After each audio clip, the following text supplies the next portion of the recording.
할렐루야, 반갑습니다. 오늘 말씀은 누가복음 10장 25절부터 37절까지 말씀인데요, 끝에 두 절만 먼저 읽도록 하겠습니다.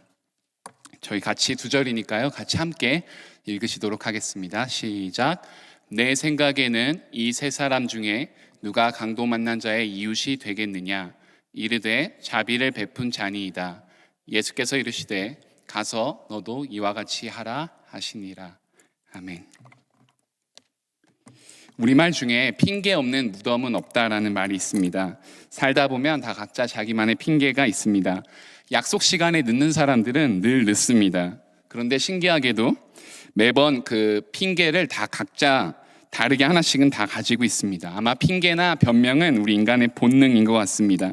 자기의 잘못을 쉽게 인정하지 않는 것, 또 우선 거짓말부터 하고 보는 것, 또 나는 잘났다고 우기는 것, 또 누가 가르쳐주거나 배운 적도 없는데 신기하게도 어려서부터 터득하는 인간의 타고난 본능인 것 같습니다. 톨스토이의 책 안나 까레리나라는 책에 보면 그 첫 구절이 이렇게 시작돼요. 행복한 가정은 모두 다 비슷한 이유로 행복하지만 불행한 가정은 모두 저마다의 이유로 불행하다. 불행하다는 저마다의 이유가 있습니다.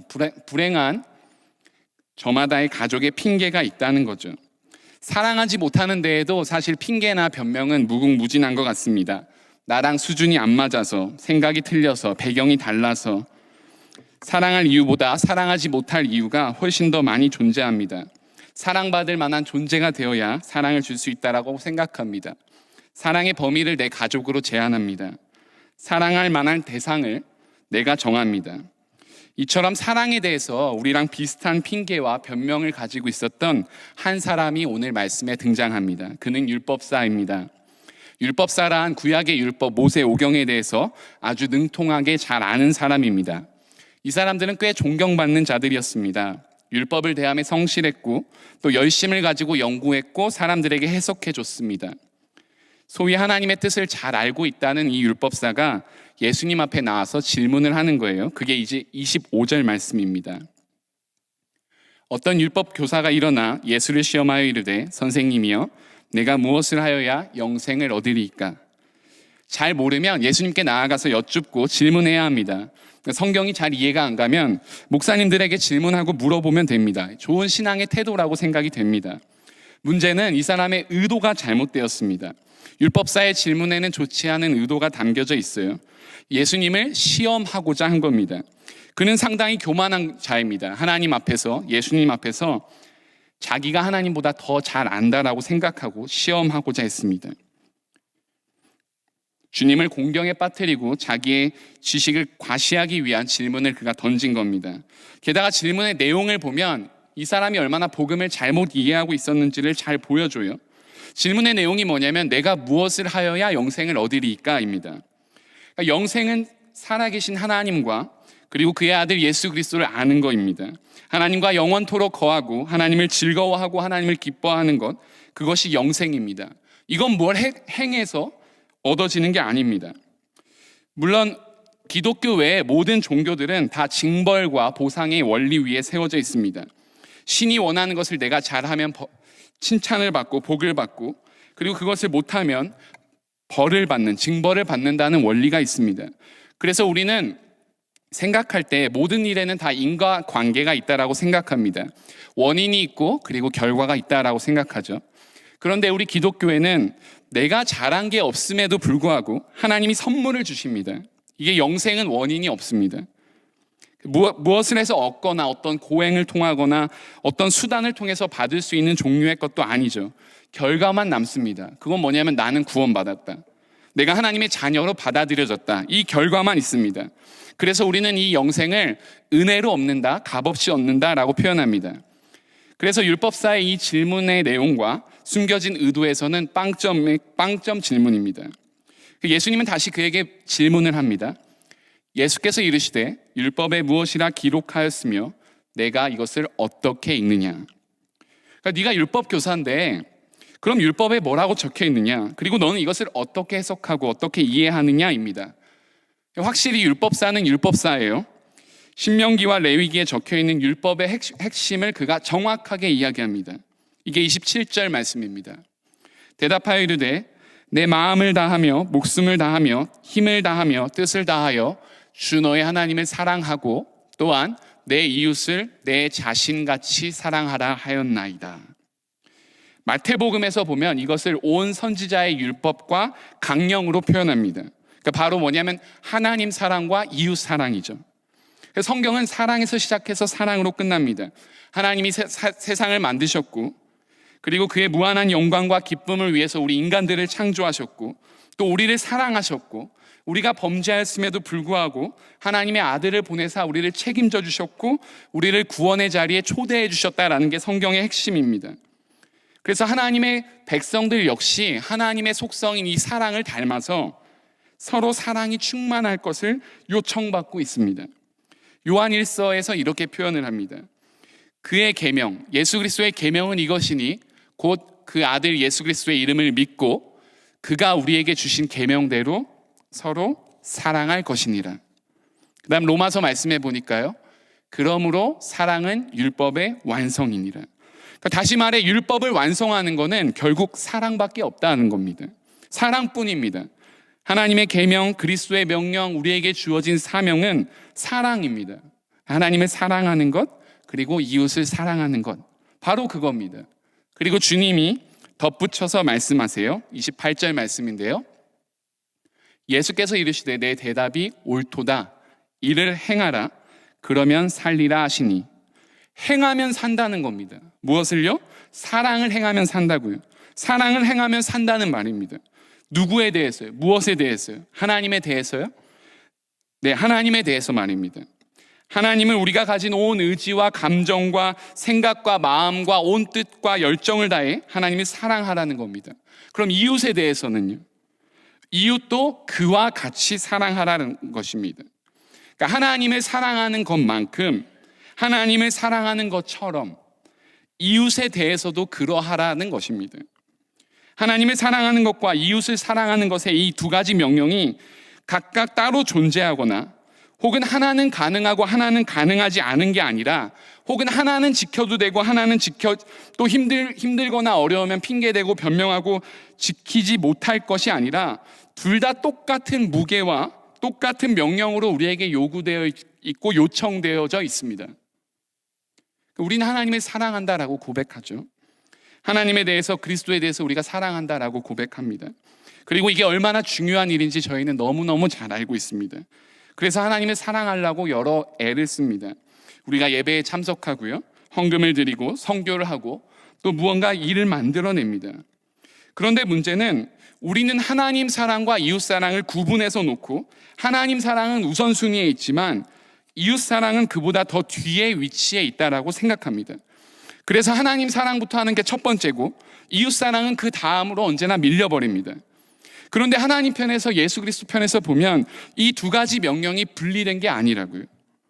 헬라어 원어를 보면 이 문장에 있어서 같은 의미로, 같은 무게의 의미로 저자가 다루고 있습니다. 요한일서 기자는 이렇게 설명하죠. 사도 요한이 4장에 보시면요, 누구든지 하나님을 사랑하노라 하고 그 형제를 미워하면 이는 거짓말하는 자니 보는 바 그 형제를 사랑하지 아니하는 자는 보지 못하는 바 하나님을 사랑할 수 없느니라. 우리가 이 계명을 주께 받았나니 하나님을 사랑하는 자는 또한 그 형제를 사랑할지니라. 요한일서는 이 문제를 보다 심각하게 다루고 있습니다. 그러니까 하나님의 백성들에게, 믿는 자들에게, 교회에게 주어진 편지입니다. 하나님을 사랑한다라고 말하는데 형제를 미워하는 거예요. 이게 가능하다라고 우리는 생각합니다. 그러니까 하나님 편에서 볼 때는 이거는 거짓말이라는 거예요. 눈에 보이는 지금 내 앞에 사람도 사랑할 수가 없는데 우리가 어떻게 보이지 않는 하나님을 사랑할 수 있냐는 말입니다.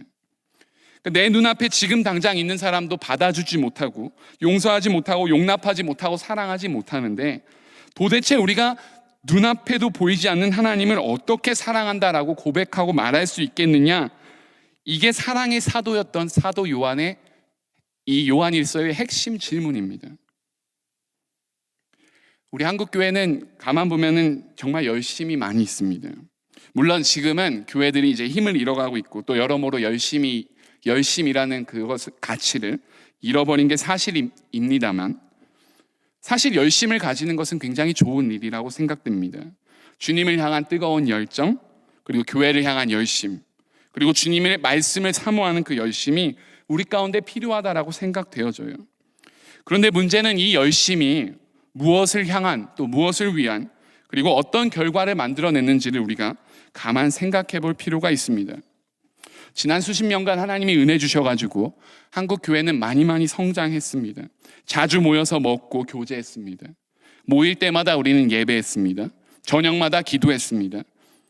있는 돈 없는 돈 다 긁어 모아서 헌금도 하고 선교 사역도 열심히 하고 또 교회 예배당도 아주 좋은 건물들도 많이 지었습니다. 하나님을 사랑하라고, 또 하나님을 사랑하자고, 하나님만 바라보자고 여지껏 달려왔습니다. 그런데 가만히 생각해 봐서 결과가 무엇인가를 생각해 보면 어떤 열매를 만들어냈습니까? 이웃이 사라진 것 같아요. 사랑이 사라진 것 같아요. 공허함이 남는 것 같습니다. 하나님만 바라봤는데 우리의 결과가 왜 이럴까라고 질문하게 됩니다.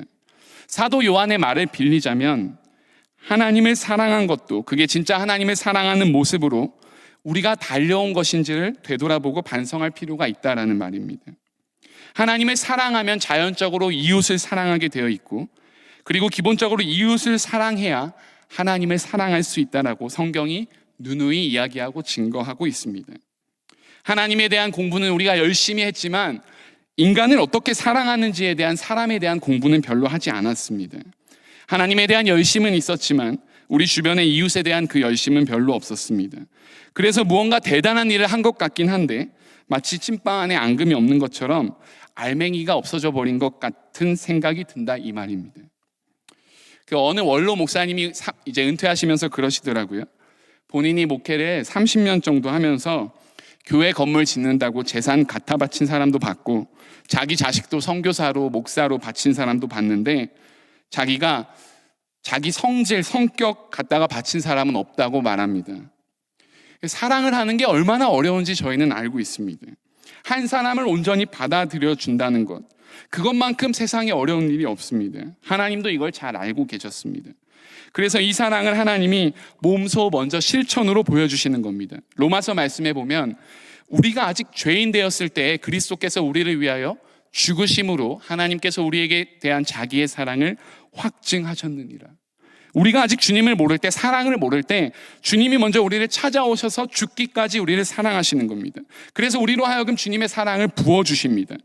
그 사랑은 날 위한 사랑이기도 하지만 이웃을 위한 사랑이기도 합니다. 부어주셨다라는 것은 차고 넘친다라는 거죠. 차고 넘쳐서 풍성히 나누라라고 하는 겁니다. 우린 이미 그런 사랑을 받았고 경험한 자입니다. 그리고 그 사랑을 나눌 만한 능력과 힘을 성령님께서 지속적으로 허락하고 있습니다.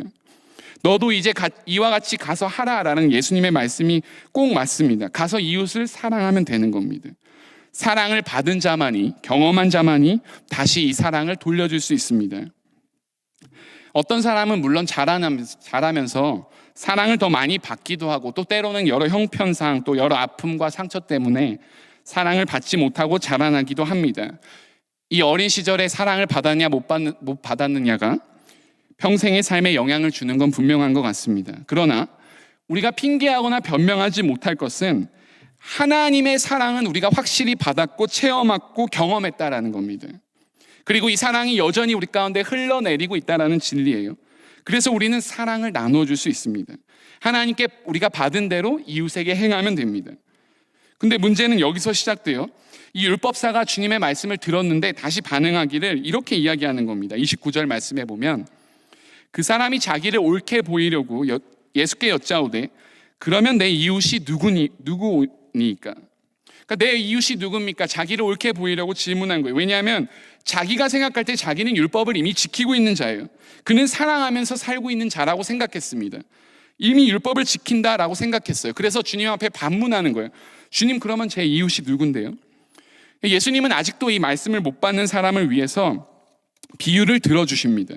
이게 그 유명한 선한 사마리아인 비유라고 불리우는 것입니다. 내용은 이렇습니다. 30절, 31절, 32절이 있는데요.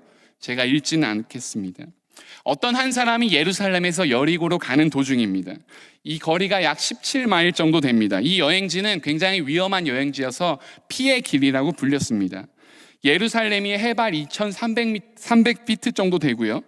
이 여리고가 있는 사해는 지구상에서 가장 낮은 곳이라서 마이너스 해발 1,300피트입니다. 그러니까 3,600피트의 고도 차이가 나는데 이 거리가 17마일밖에 안 돼요. 그러니까 이 짧은 거리가 이거밖에 안 되니까 굉장히 협착이 위험하고 험한 길이었습니다. 마치 늦은 저녁에 뉴욕의 할렘가를 그냥 아무것도 없이 걸어 다니는 것과 비슷한 거예요. 강도들은 이 길을 따라서 자리 잡고 있는 동굴들을 이용해서 동굴들에 숨어 있다가 여행자가 지나가면 그 사람을 덮쳤습니다. 여리고로 가는 이 사람은 옷이 벗겨졌고 매를 맞았고 모든 걸 빼앗겼고 그리고 거의 반쯤 죽은 채로 누워 있었습니다. 이제 이 사람은 저녁이 되면 들짐승들의 밥이 되거나 아니면 체온이 내려가서 차갑게 죽어갈 것입니다. 근데 그때 마침 그때에 한 제사장이 지나가게 되죠. 이 제사장은 성전의 제사를 관리, 감독하고 집행하는 자입니다. 그러니까 쉽게 말해서 예배를 진행하고 집례하는 자예요. 그는 분명히 반쯤 죽은 자를 봤다라고 적혀 있습니다. 근데 지나갑니다.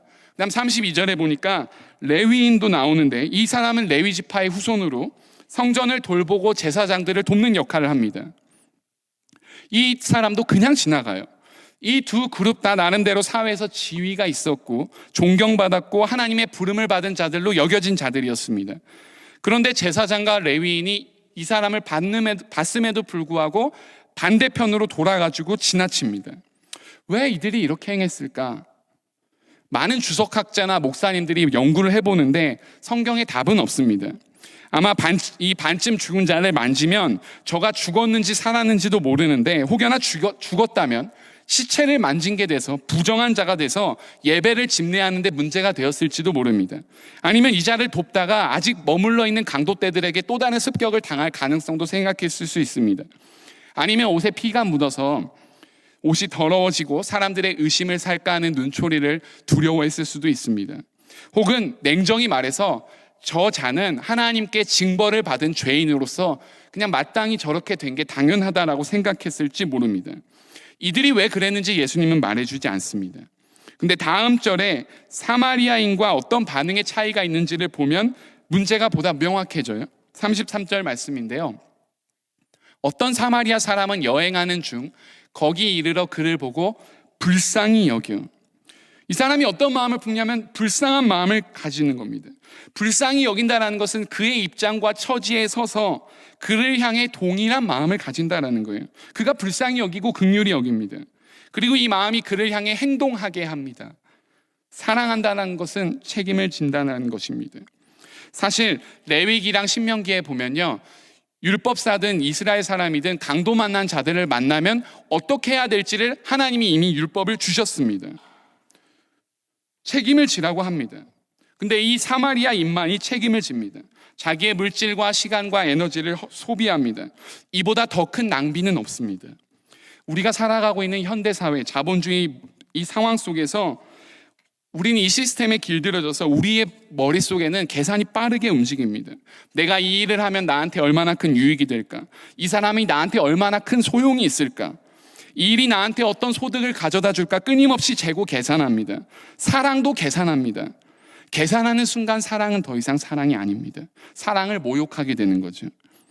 여러분이 자녀를 키우시고 또 기르실 때 한 번이라도 계산을 하신 적이 있습니까? 이 자녀가 나한테 어떤 유익을 가져다 줄까를 생각하고 기르셨습니까?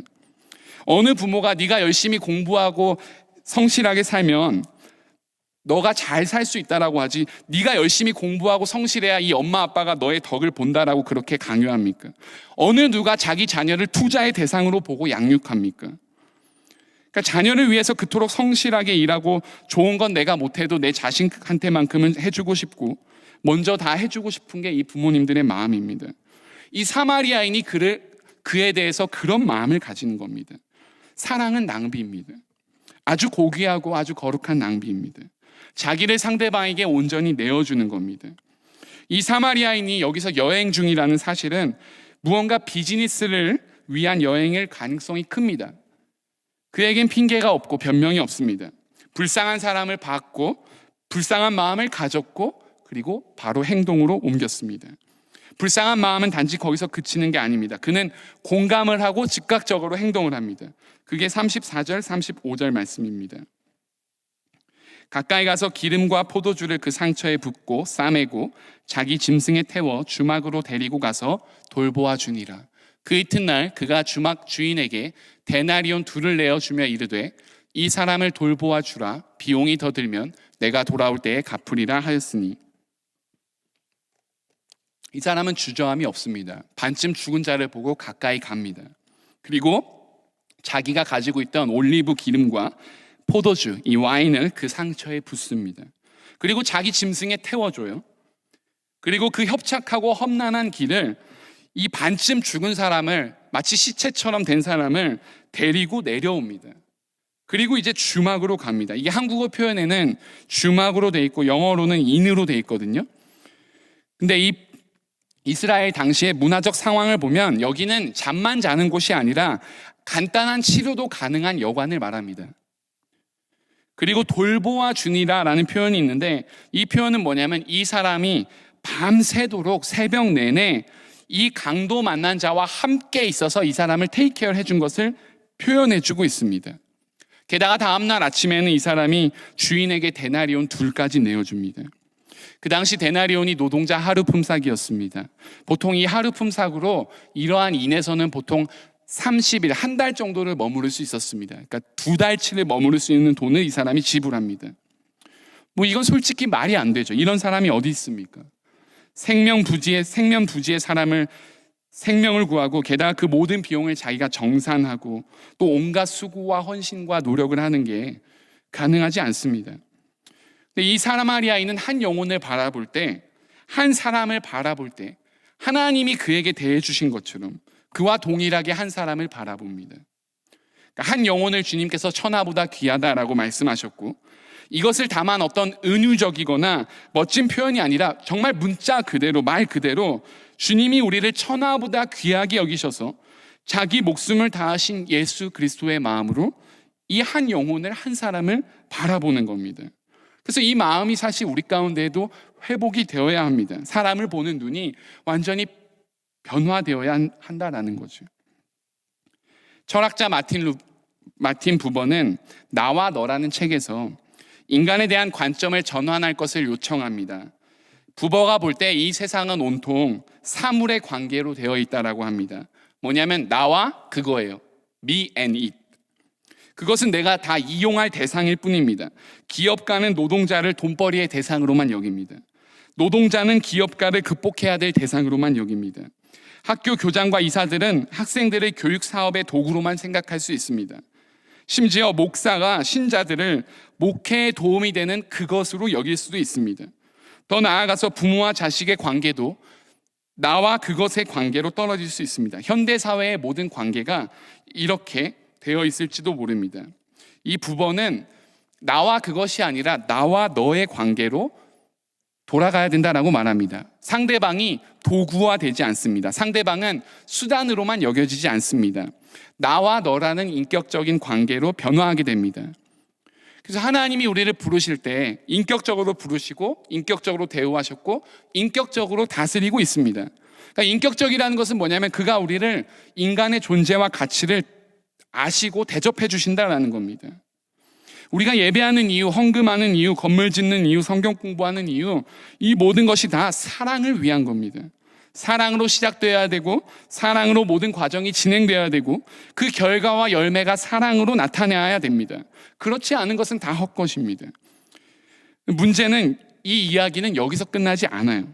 예수님이 이제 다시 물어보는 겁니다. 36절인데요. 네 생각에는 이 세 사람 중에 누가 강도 만난 자의 이웃이 되겠느냐? 그러니까 원래 질문이 뭐냐면 누가 내 이웃입니까가 질문입니다. 율법사는 이웃의 범위와 한계를 자기가 정했어요. 유대인들의 개념에서 이웃은 누구냐면 유대인들만 이웃입니다. 유대인만이 우리 이웃의 범위이자 한계일 뿐입니다. 세리나 창녀, 죄인들, 그리고 이방인들은 우리와 함께할 수 없는 자들입니다. 사랑을 받을 만한 자격도 없는 자들입니다.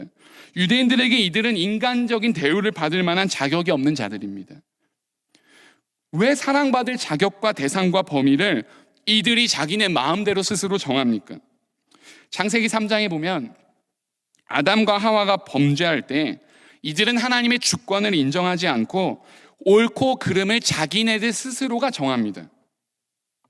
사사기의 마지막 장에 보면 마지막 절 역시 그때의 왕이 없으므로 각기 자기 소견에 옳은 대로 행하였더라라는 말씀이 나옵니다. 그러니까 종교적 의식에는 열심히 있었지만 하나님과의 인격적 관계와 만남이 전혀 없었습니다. 그래서 이들은 하나님의 뜻과 마음을 알 방법이 없어요. 알고 싶지도 않습니다. 자기 삶에 일어나는 모든 일들과 옳고 그름은 자기의 생각과 의견과 경험으로 다 판단합니다. 그리고 그것이 옳다라고 믿습니다. 사랑도 그렇습니다. 사랑에 대해서도 사랑할 대상과 범위와 그리고 자격은 내가 정합니다. 그리고 내가 판단합니다.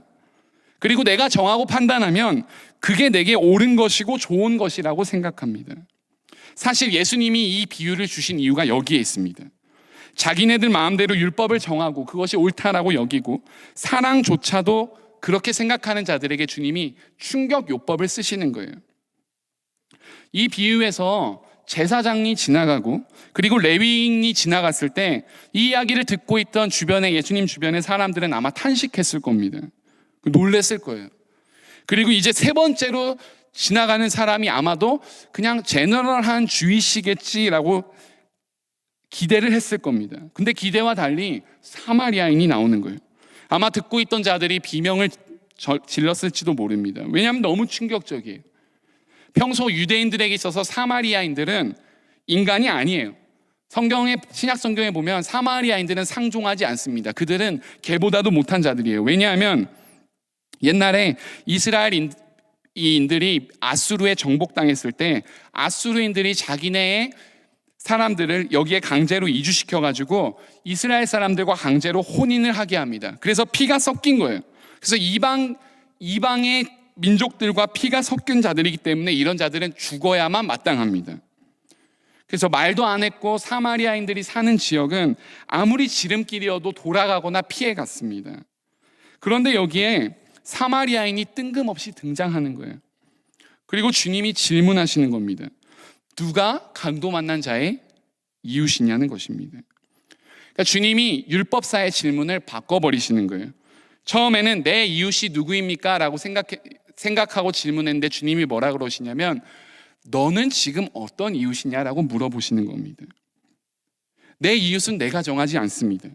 사랑할 만해서 사랑하고 사랑받지 못해서 사랑하지 않는 게 아닙니다. 나는 지금 어떤 이웃으로 살아가고 있는지를 주님이 물어보시는 겁니다. 하나님을 사랑하는 것과 이웃을 사랑하는 것이 온 율법의 완성이며 또 온 선지자와 율법사들의 강령이라면 이게 가장 큰 계명이라면 너는 이웃에 대해서 도대체 어떤 이웃이 되어주고 있느냐를 주님이 물어보시는 겁니다. 예수님의 질문에 마지막으로 율법사가 대답을 합니다. 이르되 자비를 베푼 자니이다. 예수께서 이르시되 가서 너도 이와 같이 하라 하시니라. 아마 차마 사마리아인이라고 대답하기는 어려웠을 겁니다. 그러니까 자비를 베푼 자가 좋은 이웃입니다 라고 이야기하죠. 그리고 예수님이 명령하는 거예요. 가서 너도 이와 같이 하라. 가서 너도 이와 같이 하라. 그러면 네가 살 것이다. 처음 율법사의 질문이 뭡니까? 내가 무엇을 해야 영생을 얻습니까? 라는 질문입니다. 이 질문과 전체 비유를 우리가 잘못 읽으면 영생을 얻으려면 이웃을 사랑해야 되는구나 라고 이해할 수 있습니다. 우리는 영생을 얻지 않고 선물로 받습니다. 이 선물을 받은 자는, 무한한 은혜를 받은 자는 하나님을 사랑하지 않을 수가 없어요. 온 마음과 진심과 전심과 열심을 다해 의지를 다해서 하나님을 사랑합니다. 그리고 하나님을 사랑하는 자는 형제를 사랑하게 되어 있습니다. 이 두 개가 오늘날 분리되었다라는 것은 큰 비극입니다. 하나님을 사랑한다 하면서도 이웃에 대해서 무관심한 자들, 하나님을 사랑하면서도 여전히 갈등과 반목과 대립을 일으키는 자들, 하나님을 사랑한다 하면서도 형제를 저주하며 욕하는 자들, 여전히 자기가 옳다며 사랑하지 않는 자들, 하나님을 사랑하지 않는 겁니다. 사람을 사랑한다라는 것은 여전히 어렵고 힘이 드는 게 사실인 것 같습니다.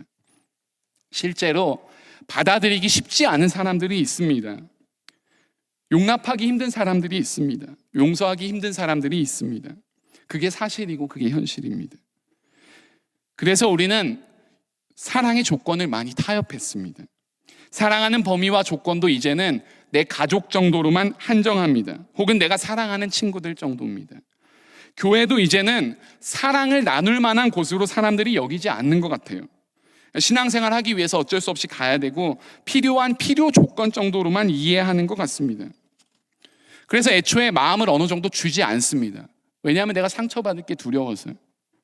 그래서 모두가 이제는 눈치만 보는 슬픈 현실이 되어버린 것 같아요. 이게 참 마음이 아픈 일입니다. 이제 우리가 이 하나님의 말씀을 다시금 무겁게 새겨들어야만 합니다. 여러분은 정말 하나님을 갈망하고 있습니까? 여러분은 정말 하나님을 사랑하고 있습니까? 하나님을 사랑한다라면 우리는 하나님의 뜻대로 행할 수밖에 없습니다. 하나님의 위대한 계명은 바로 하나님을 사랑하고 이웃을 사랑하는 것. 이 아주 심플하고 단순한 진리에 모든 하나님의 뜻이 다 담겨져 있습니다. 하나님께서 우리를 부르셨으니까 우리로 하여금 하나님께서 사랑이라는 열매를 만들어내실 것입니다. 성령님께서 우리의 마음을 움직이시고 역사하셔서 우리로 하여금 사랑의 수고를 감당케 하실 것입니다. 하나님께서는 우리의 의지와 지성과 감정과 마음과 뜻이 다 이 사랑을 하는 일에 헌신하기를 원하고 있습니다. 이 일은 그저 단순히 우리가 기도 한번 열심히 한다고 해결되는 것도 아니고 성령 체험 한번 한다고 해결되는 이 사랑하는 문제가 그렇게 쉬운 일이 아닙니다. 우리의 평생에 걸쳐서 지속적인 싸움입니다. 지속적인 훈련 없이는 불가능한 일입니다. 결국 예수님의 제자도의 핵심은 우리가 이웃과 어떤 관계를 맺느냐에 따라 달려 있습니다. 우리가 제자인 줄 세상이 어떻게 압니까? 우리가 서로 사랑할 때에만 세상은 압니다. 우리 존재의 가치와 증명은 결국 하나님 사랑과 이웃 사랑으로만 나타날 수밖에 없습니다. 이웃을 내 몸과 같이 사랑하라는 하나님의 이 도전과 명령 앞에서 한낱 우리의 말과 구호에 그치는 사랑이 아니라 우리가 참된 사랑의 열매를 맺을 수 있는 복된 우리의 삶이 될 수 있기를, 또 그리고 그러한 우리 영락교회가 되어져서 사랑으로 충만하고 풍성한 우리 복된 교회가 될 수 있기를 예수님의 이름으로 축원합니다. 저희 시간 같이 함께 기도할 때에요, 주님, 우리 가운데 부어주신 그 사랑 하나님, 우리가 행할 수 있도록 주님 도와주시고, 우리가 이미 받은 어마무시한 이 무한한 주님의 사랑을 하나님 이웃 가운데 흘려내릴 수 있도록 주님 도와주옵소서. 사랑할 수 없는 자를 사랑할 수 있도록 주님 은혜 주시고, 또 사랑받을 자격이 없는 나를 사랑하신 것처럼 우리 또한 사랑받을 자격이 없는 자들도 사랑할 수 있는 하나님의 은혜를 주시기를 원합니다. 그 마음 가지고 같이 함께 묵상함으로 잠깐 같이 기도하겠습니다.